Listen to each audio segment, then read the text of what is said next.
সুপ্রিয় শিক্ষার্থী বন্ধুরা, তোমরা সবাই কেমন আছো? আশা করি সবাই অনেক অনেক ভালো আছো। তোমরা যারা 2024 সালের অর্থাৎ আগামী বছরের এসএসসি ও সমমান পরীক্ষায় অংশগ্রহণ করবে, তোমাদের নিয়ে আমাদের আজকের ভিডিও। তোমাদের টেস্ট পরীক্ষা কবে হতে পারে সে বিষয়ে আমরা আজকে কথা বলবো। তো ভিডিও শুরু করার আগে সবার কাছে ছোট্ট একটা রিকোয়েস্ট করছি, যারা এখনও আমাদের চ্যানেলটিকে সাবস্ক্রাইব করোনি তারা এখনই সাবস্ক্রাইব করে ফেলো, তাহলে পরবর্তীতে তোমাদের জন্য প্রয়োজনীয় সকল শিক্ষণীয় আপডেট সবার আগে পেয়ে যাবে। আর যারা অলরেডি সাবস্ক্রাইব করেছো তোমাদের সবাইকে অসংখ্য ধন্যবাদ। তো আমরা আজকে আলোচনা করব যে তোমাদের টেস্ট পরীক্ষা কবে হবে, ঠিক আছে? তো এই বিষয়ে তোমাদের জন্য একটি দুঃসংবাদ রয়েছে, বিস্তারিত জানতে পারবে। সাথে থাকো, পুরো ভিডিওটা মনোযোগ দিয়ে দেখতে থাকো। দেখো, আমরা কিন্তু আরও 11 দিন আগে তোমাদেরকে ভিডিওর মাধ্যমে জানিয়ে দিয়েছিলাম যে এসএসসি পরীক্ষার তারিখ ও পাঠ্যসূচি, অর্থাৎ তোমাদের এসএসসি পরীক্ষা কবে হবে এবং কোন সিলেবাসে হবে। তো যারা ভিডিওটা দেখোনি তারা বিস্তারিত জানার জন্য তোমরা ভিডিওটা দেখে নিতে পারো। তো এই ভিডিওতে আমরা জানিয়েছিলাম যে তোমাদের পরীক্ষা হবে ফেব্রুয়ারির প্রথম সপ্তাহে 2024 সালের। আর তোমাদের পরীক্ষার সিলেবাস হলো সম্পূর্ণ বই বা সম্পূর্ণ সিলেবাস, তোমাদের জন্য কোনো সংক্ষিপ্ত সিলেবাস আসবে না। এছাড়াও আরও অন্যান্য আপডেট নিয়ে আমরা কথা বলেছি, এই ভিডিওটা তোমাদের দেখার আমন্ত্রণ রইল। এখন কথা হচ্ছে তোমাদের পরীক্ষা ফেব্রুয়ারি মাসের প্রথম সপ্তাহে হবে এসএসসি পরীক্ষা। এখন টেস্ট পরীক্ষা কবে হবে, ঠিক আছে?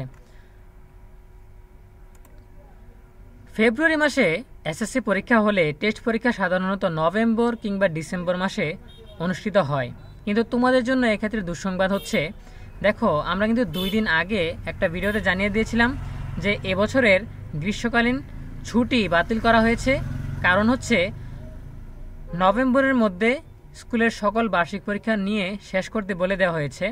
ডিসেম্বর মাস বন্ধ থাকবে আসন্ন সংসদ নির্বাচনের কারণে। তো যেহেতু বার্ষিক পরীক্ষা 30শে নভেম্বরের মধ্যে শেষ করতে বলা হয়েছে, এজন্য বার্ষিক পরীক্ষা ধরো নভেম্বর মাসেরই প্রথম কিংবা দ্বিতীয় সপ্তাহে শুরু হয়ে যাবে। তো তোমাদের পরীক্ষা শেষ করেই কিন্তু বার্ষিক পরীক্ষা নেওয়া হবে, ঠিক আছে? এই জন্য তোমরা ধরে নিতে পারো সেপ্টেম্বর কিংবা অক্টোবরের মধ্যেই তোমাদের টেস্ট পরীক্ষা বা নির্বাচনী পরীক্ষা হয়ে যাবে। তো এই ক্ষেত্রে তোমরা কিন্তু খুব কম সময় পাচ্ছ। জুলাই মাস চলছে, যদি তোমরা সময় পাও সর্বোচ্চ আগস্ট এবং সেপ্টেম্বর, এই 2 মাস তোমরা সময় পাবে পড়াশোনার জন্য। সেপ্টেম্বরে তোমাদের টেস্ট পরীক্ষা না হলেও অক্টোবরে কিন্তু নিশ্চিতভাবে বলা যায় পরীক্ষাটা হয়ে যাবে। তো তোমাদের টেস্ট পরীক্ষার জন্য আর 2 মাস সময় রয়েছে ধরে নেওয়া যায়, তার উপর আবার ফুল সিলেবাস। তো এখন থেকেই প্রস্তুতি নেওয়া শুরু করো ভালোভাবে, কারণ টেস্ট পরীক্ষায় তোমাদের একটা ভালো ফলাফল করতে হবে।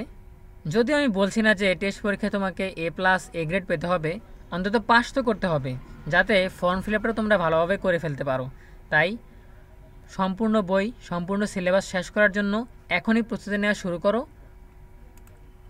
প্রিয় শিক্ষার্থীরা, আমরা কিন্তু ভয় দেখানোর জন্য তোমাদের কোনো আপডেট দিচ্ছি না, আমরা সত্য যে আপডেট যে তথ্যটা রয়েছে সেটা তোমাদেরকে জানিয়ে দিচ্ছি, যাতে তোমরা সচেতন হতে পারো, আগে থেকেই পড়াশোনা শুরু করতে পারো, যাতে হঠাৎ করে কোনো সিদ্ধান্ত শুনে তোমরা আচমকা ভয় পেয়ে না যাও কিংবা বিভ্রান্ত হয়ে না যাও। এজন্য আগে থেকে আমরা সম্ভাব্য তথ্যগুলো তোমাদেরকে জানিয়ে দিই, যাতে তোমাদের উপকারে আসে। তো এই ছিল আমাদের আজকের আপডেট। সকলের জন্য রইল অনেক অনেক শুভকামনা। ধন্যবাদ সবাইকে।